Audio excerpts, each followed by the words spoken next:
আসসালামু আলাইকুম, কেমন আছেন সবাই? আশা করি সবাই ভালো আছেন। আমার কথাগুলো মনোযোগ দিয়ে শুনবেন আর ভিডিওটা সম্পূর্ণ দেখবেন, আশা করি ভালো লাগবে। আমরা যেখানে আছি সৌদি আরব আল হাজরি কোম্পানিতে আসছি। কোম্পানিটা কিন্তু খুবই সুবিধার না, অনেকটাই বাজে একটা কোম্পানি। আছি খুব কষ্টে।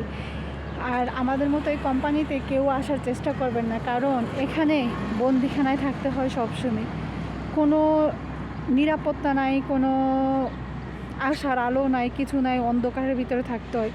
মাঝে মধ্যে মাসের ভিতরে 2-1বার বাহিরে নিয়ে আসে বাজারের জন্য, তাছাড়া এমনি কোনো সুযোগ সুবিধা দেয় না। অথচ আমাদের বাংলাদেশের এমবিসির লোকেরা বলে যে স্বাধীনভাবে থাকা যায়, 8 ঘন্টা ডিউটি, পার্ট টাইমে জব করলে তোমাদের মাসে 50-60 হাজার টাকা তোমরা বাংলাদেশে পাঠাইতে পারবো।